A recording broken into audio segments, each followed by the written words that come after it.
రాజుల మొదటి గ్రంథము 13వ అధ్యాయము.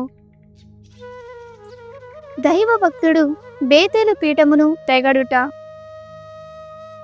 యెరొబాము బేతేలు పీఠముపై సామ్రాణి అర్పింపబోవుచుండగా ప్రభువు పిలుపుపై యూదా నుండి దైవభక్తుడొకడు అచ్చటికి వచ్చెను. ప్రభువు అనుమతిపై అతడు యెరొబాము పీఠమును గూర్చి తెలిపిన ప్రకటనము. ఓ పీఠమా, పీఠమా, వినుము. దావీదు వంశమున యోషీయా అను బిడ్డడు పుట్టును. అతడు కొండల మీది పూజా మందిరములలో అర్చన చేయుచు నీ పైన బలులర్పించు యాజకులను పట్టి నీ మీదనే బలి ఇచ్చును. అతడు నీ మీద నరుల ఎముకలను కాల్చివేయునెను. ఆ భక్తుడు ఇంకను, వినుడు, ప్రభువు నా ద్వారా మాటలాడిననుటకు నీకిదియే గుర్తు. ఈ పీఠము బ్రద్దలైపోవును, దాని మీది బూడిద నేలలో కలిసిపోవునని పలికెను.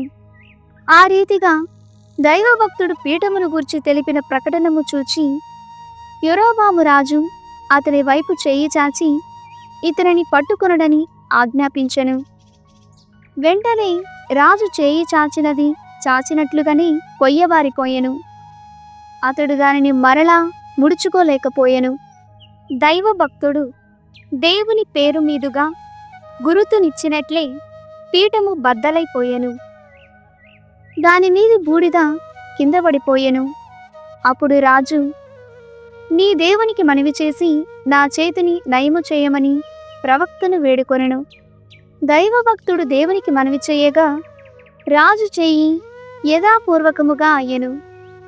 రాజు అతనితో, నీవు మా ఇంటికి వచ్చి భోజనము చేయుము, నేను నిన్ను సత్కరించి పంపెదనెను. కాని దైవభక్తుడు రాజుతో, నీ సంపదలో సగమిచ్చినను నేను నీ వెంట రాను, నీ ఇంట అన్నపానీయములు ముట్టుకొనను. ప్రభువు నేనిచట కూడు నీళ్లు ముట్టుకొనరాదనియు నేను వచ్చిన త్రోవ వెంట తిరిగి వెళ్ళకూడదనియు ఆజ్ఞాపించానని చెప్పెను. అంతడతడు తాను వచ్చిన త్రోవను విడనాడి మరి ఒక త్రోవ వెంట వెడలిపోయెను. దైవభక్తుడు బేతేలు ప్రవక్త. బేతేలున ఒక వృద్ధ ప్రవక్త కలడు. అతని కుమారులు ఆ రోజు బేతేలున దైవభక్తుడేమి చేసినది, అతడు రాజుతో ఏమి చెప్పినది తన తండ్రికి తెలియజేసిరి. అతడే త్రోవలో పోయెనని తండ్రి కుమారులను అడిగెను. దైవభక్తుడు వెడలిన త్రోవను వారు తండ్రికి తెలియజెప్పిరి. అతడు కుమారులచే గాడిద మీద జీను వేయించుకొని దానిపై ఎక్కిపోయెను. ప్రవక్త దైవభక్తుని వెదుకుచూపోయి ఒక చోట అతడు సింధూరము క్రింద కూర్చుండియుండగా చూచెను. ప్రవక్త, యూదా నుండి వచ్చిన దైవభక్తుడగు నీవేనా అని అడుగగా అతడు నేనే అని చెప్పెను.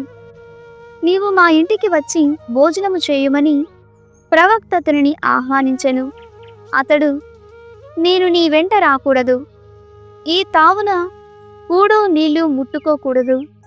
ప్రభువు నేనిక్కడ కూడు నీళ్లు ముట్టుకొనకూడదనియు నేను వచ్చిన త్రోవ వెంట తిరిగి పోకూడదనియు ఆజ్ఞాపించానని పలికెను. ప్రవక్త దైవభక్తునితో, నేనును నీవలే ప్రవక్తనే. ప్రభువు ఆజ్ఞపై అతని దూత నిన్ను మా ఇంటికి కొనివచ్చి ఆతిథ్యం ఇమ్మని నాతో చెప్పెనని పలికెను. కాని అతడు అబద్ధమాడెను.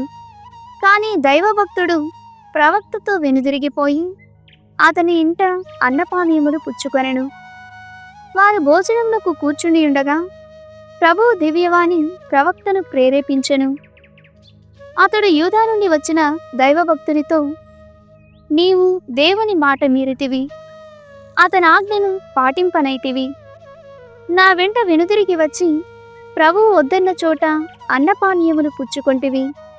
ఇందుకుగాను నీ శవము నీ పితరుల సమాధిని చేరబోదని పలికెను. దైవభక్తుడు భోజనము చేసిన తరువాత ప్రవక్త గాడిదపై జీనువేశెను. భక్తుడు దానినెక్కి వెడలిపోవుచుండగా త్రోవలో ఒక సింహం అతనిని చంపివేశెను. అతని శవము త్రోవలో పడియుండెను. గాడిద సింహము పీనుగు ప్రక్కనే నిల్చుండి ఉండెను. ఆ దారి వెంట పోవు జనులు ప్రేతమును దాని ప్రక్కన నిల్చుండియున్న సింహమును చూచి ఊరిలోనికి వచ్చి మృత ప్రవక్తకు చెప్పిరి. అతడు ఆ సంగతి విని ఆ దైవభక్తుడు ప్రభువు మాట పాటింపడయ్యను. దేవుడు అతనిని సింహము వాత పడవేశెను. ప్రభువు నుడివినట్లే సింహం అతనిని ముక్కలుగా చీల్చి చంపివేసినది కాబోలనెను. అతడు వెంటనే కుమారుల చేత గాడిదకు జీను కట్టించెను. దానిపై ఎక్కిపోయి త్రోవలో పడియున్న శవమును దాని ప్రక్కనే నిలిచియున్న గాడిదను సింహమును చూచెను. సింహము శవమును తినలేదు, గాడిదను అంటుకోలేదు. ప్రవక్త దైవభక్తుని ప్రేతమును గాడిదపై నిడుకొని ఇంటికి కొనివచ్చెను. అతడు భక్తుని కొరకు శోకించి శవమును ఊడ్చిపెట్టుదును అనుకొనెను. ప్రవక్త తన కుటుంబ సమాధిలోనే భక్తుని శవమును పూడ్చిపెట్టెను. అతడు అతని కుమారులు హా సోదరా అనుచు భక్తుని కొరకు పెద్దగా విలపించిరి. అతనిని కరణము చేసిన తరువాత ప్రవక్త తన కుమారులతో, నేను చనిపోయిన తరువాత నన్ను కూడా ఈ సమాధిలోనే పూడ్చిపెట్టుడు. నా ఎముకలను అతని అస్థికల ప్రక్కనే ఉండనిండు. దేవుని ఆనతిపై బేతేలు పీఠమును సమరియా మండలములోని పూజా మందిరములను ఇతడు పలికిన పలుకులన్నీయు నెరవేరు తీరునని చెప్పెను. ఈ సంగతి జరిగిన తరువాత కూడా యెరోబాము తన పాడు పనిని మానుకోలేదు. అతడు తాను కట్టించిన పూజా మందిరములకు సాధారణ కుటుంబముల నుండియే యాజకులను నియమించుచూ వచ్చెను. ఈ దుష్కార్యము వలన పాపము సోకి అతని రాజవంశము మొదలంటా నాశనమయ్యెను. రాజుల దినచర్య 2వ గ్రంథము 12వ అధ్యాయము. తన ఆధిపత్యమును సుస్థిరము చేసుకొనగనే రెహబాము అతని ప్రజలు ప్రభు ధర్మశాస్త్రమును అనాదరము చేసిరి. రెహబాము పరిపాలనా కాలం 5వ ఏట అతని పాపముకు తగిన శిక్ష ప్రాప్తించెను. ఐగుప్తు రాజు షీపకు యెరూషలేము మీదికి దండెత్తి వచ్చెను. అతడు 1200 రథబలముతో 60,000 గుర్రపు బలముతో లిబియా, సుక్కీము, ఇథియోపియాల నుండి ప్రోగై వచ్చిన అసంఖ్యాక సైనికులతో దాడి చేసెను. యూదాలోని సురక్షిత పట్టణములను ఆక్రమించుకొని యెరూషలేము మీదికి దండెత్తెను. ఆ దాడిని పురస్కరించుకొని రెహబాము, యూదా నాయకులు యెరూషలేమున సమావేశమయ్యుండగా షమయా ప్రవక్త వారి చెంతకు వచ్చి ప్రభువిట్లు నొడుగుచున్నాడు. మీరు నన్ను విడనాడితిరి కనుక నేనును మిమ్ము విడనాడితిని. మిమ్మెల్లరను షీపకు చేతికప్పగించితినని ప్రవచించెను. ఆ మాటలకు రాజు, నాయకులు, మనము తప్పు చేసిన మాట నిజమే, ప్రభువు చేసిన పని ఉచితముగానే ఉన్నదని ఒప్పుకొనిరి. అట్లు వారు తనకు లొంగుటను చూచి ప్రభువు షమాయాతో, వారు తమ తప్పిదములను ఒప్పుకొనిరి కనుక నేను వారిని నాశనము చేయను. షీషకు ముట్టడి నుండి వారిని కొంతవరకు కాపాడుదును. యెరూషలేము నా కోపమును పూర్ణముగా చవిచూడదు. అయినను వీరు షీషకుకు దాసులగుదురు. అప్పుడు గాని నన్ను సేవించుటకు, భూరాజులను సేవించుటకు గల వ్యత్యాసము వీరికి తెలిసిరాదు అని నుడివెను. షీషకు యెరూషలేము మీదికి దండెత్తి వచ్చి దేవాలయ బొక్కసమును రాజప్రాసాదపు కోశాగారమును కొల్లగొట్టెను. అతడు సొలొమోను చేయించిన బంగారు డాళ్లతో పాటు మేలి వస్తువులనన్నిటినీ తీసుకుని పోయెను. రెహబాము ఆ పోయిన వానికి బదులుగా ఇత్తడి డాళ్లను చేయించి ప్రాసాద రక్షకుల ఆధీనమున ఉంచెను. రాజు దేవళముకు వెళ్ళినప్పుడెల్లా ప్రాసాద రక్షకులు ఈ డాళ్లను వెలుపలికి తెచ్చడివారు. తరువాత వానిని యథాస్థానమున భద్రపరిచెడివారు. రెహబాము ప్రభువునెదుట తల వంచెను గనుక ప్రభు కోపము చల్లారి అతనిని పూర్తిగా నాశనము చేయడయ్యను. అతడు యూదా మండలముకు పెంపును కూడా దయచేసెను. రెహబాము బలసంపన్నుడై యెరూషలేము నుండి పరిపాలనము చేసెను. అతడు తన 41వ ఏట రాజై 17 పాటు యెరూషలేమున రాజ్యము చేసెను. ప్రభువు తనను ఆరాధించుటకు ఇశ్రాయేలు దేశమంతటిలో ఈ నగరమును ఎన్నుకొనెను. రెహబాము తల్లి అమ్మోనీయుల ఆడపడుచు నామా. అతడు ప్రభువును లక్ష్యము చేయక దుష్కార్యములు చేసెను. రెహబాము ఉదంతము మొదటి నుండి తుది వరకు షెమయ, ఇడ్డో ప్రవక్తల చరితమున లిఖింపబడి ఉన్నది. అతడు యెరోబాము నిరంతరము పోరాడుకొనిరి. అంతటా రెహబాము కాలధర్మము చెందగా అతనిని దావీదు నగరమున పాతిపెట్టిరి. అటు తరువాత అతని కుమారుడు అబీయా రాజయ్యను. 13వ అధ్యాయము. అబీయా న్యాయసమ్మతులైన యాజకులను ఆదరించుట. యెరోబాము పరిపాలనా కాలము 18వ సంవత్సరమున అబీయా యూదాకు రాజయ్యెను. ఆ రాజు 3 ఏండ్లు పరిపాలించెను. అతని తల్లి గిబియా పౌరుడైన ఊరియేలు కుమార్తె మీకాయ. అబీయా యెరోబాములకు పోరు మొదలయ్యెను. అబీయా మెరికల వంటి వీరులను 4 లక్షల మందిని ప్రోగు చేసుకుని వచ్చెను. యెరోబాము కూడా పరాక్రమవంతులను 8 లక్షల మందిని సమకూర్చుకుని శత్రువునెదిరించెను. అబీయా యుద్ధోపన్యాసము. అబీయా ఎఫ్రాయిము మన్యమునందలి సెమరాయిము కొండనెక్కి, యెరోబాము, ఇశ్రాయేలీయులారా, మీరెల్లరూ నా పలుకులాలింపుడు. ప్రభువు దావీదుతో నిత్య నిబంధనము చేసుకుని అతనికి అతని అనుయాయులకు ఇశ్రాయేలు రాజ్యాధికారము ఒప్పగించెనని మీరెరుగరా? అయినను నెబాతు కుమారుడు యెరోబాము తాను సొలొమోను దాసుడయ్యు తన ప్రభువు మీద తిరుగుబాటు చేసెను. అతడెందుకు పనికిరాని దుర్మార్గులను కొందరిని ప్రోగు చేసుకుని వచ్చి రెహబామునెదిరించెను. అప్పుడు రెహబాము చిన్నవాడయుండి అనుభవము చాలనందున వారిని ఓడింపలేకపోయెను. ఇప్పుడు మీరు ప్రభువు దావీదు అనుయాయులకు దయచేసిన రాజ్యాధికారమును సవాలు చేయవచ్చితిరి. మీరు పెద్ద సైన్యముతోనే వచ్చితిరి. యెరోబాము మీకు వేల్పులుగా చేసిన బంగారు దూడలను కూడా సిగ్గు శరము లేక మీ వెంట తెచ్చుకొంటిరి. మీరు అహరోను అనుయాయులైన యాజకులను మరియు లేవీయులను తరిమివేసితిరి. వారికి బదులుగా అన్యజాతుల వలె మీ ఇష్టము వచ్చిన వారిని యాజకులుగా నియమించుకొంటిరి. ఎవడైనా ఒక కోడెనో లేక 7 పొట్టేళ్లనో కొనివచ్చినా చాలు, మీరతనిని శుద్ధి చేసి దేవుడు కాని దేవునికి యాజకునిగా నియమించుచున్నారు. కాని మాకు ప్రభువే దేవుడు, మేము ఆయనను పరిత్యజింపలేదు. అహరోను అనుయాయులైన యాజకులు లేవీయుల సహాయముతో మా దేవుని పూజింతురు. మా యాజకులు ప్రతిదినము ఉదయ అస్తమయములందు ప్రభువుకు దహన బలులు అర్పింతురు. కమ్మని సాంబ్రాణి పొగ వేయుదురు.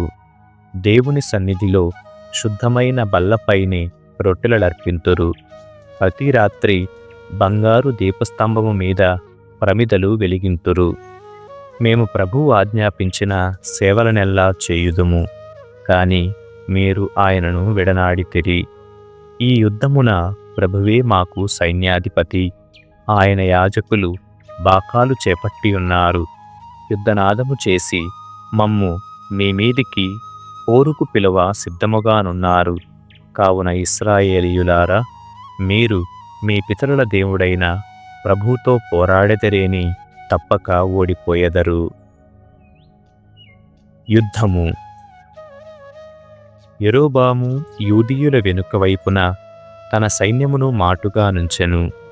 ముందు ప్రక్క కూడా తన సైన్యమును నిలిపెను. యూదీయులు అటూనిటూ కలియజోడగా ముందు వెనుకల కూడా శత్రు సైన్యములు మోహరించి ఉండెను. వారు ప్రభువుకు మొరపెట్టిరి. వారి యాజకులు బూరలనూదిరి. యూదీయులు యుద్ధనాదము చేసి అబీయా నాయకత్వమున పోరు ప్రారంభించిరి. ప్రభువు యెరోబామును ఇశ్రాయేలీయులను ఓడించెను. ఇశ్రాయేలీయులు బ్రతుకు జీవుడాయని పలాయనము చిత్తగించిరి. కాని ప్రభువు వారిని యూదీయుల చేతికి చిక్కించెను.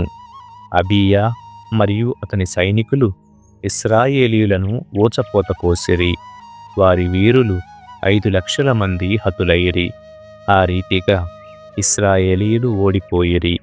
యూదీయులు ప్రభువును నమ్ముకొనిరి కనుక విజయమును బడసిరి. అబీయా పరిపాలనాంతము. అబీయా యెరోబాము సైన్యమును వెన్నాడెను. అతని నగరములైన బేతేలు, యషానా, ఎఫ్రోనులను వాని చుట్టుపట్ల గల పల్లెలను ఆక్రమించుకొనెను. అబీయా పరిపాలించినంత కాలము యెరోబాము మరలా కోలుకొననేలేదు. ప్రభు దెబ్బ వలన యెరోబాము కన్ను మూసెను. కాని అబీయా నానాటికి ప్రవర్ధమానుడయ్యెను. అతడు 14 స్త్రీలను పెండ్లియాడి 22 తనయులను 14 తనయలను కనెను. అబీయాను కూర్చిన ఇతరాంశములు, అతని మాటలు చేతలన్నీ ఇద్దో ప్రవక్త చరితమున లిఖింపబడియేయున్నవి. 2వ అధ్యాయము.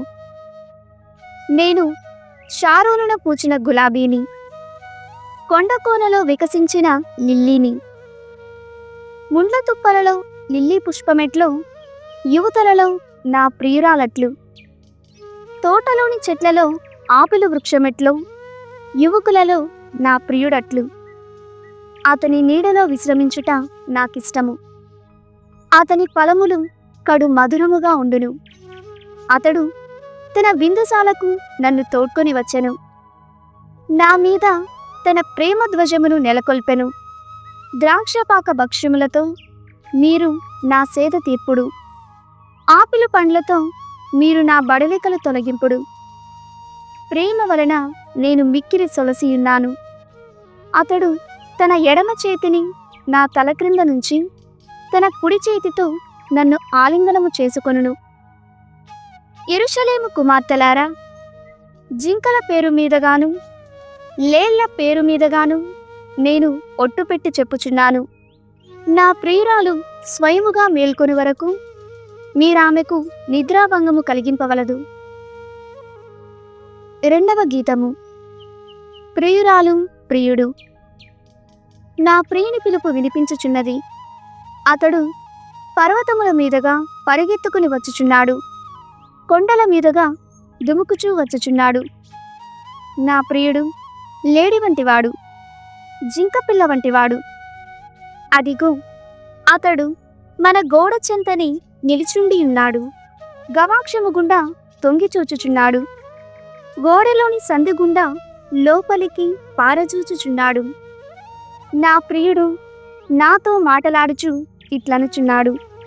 ప్రేయసి లెమ్ము, సుందరాంగి నా వెంట రమ్ము. హేమంతము గతించినది, వర్షాకాలము దాటిపోయినది, వానలిక కురియవు. పొలమున పువ్వులు పూయిచున్నవి.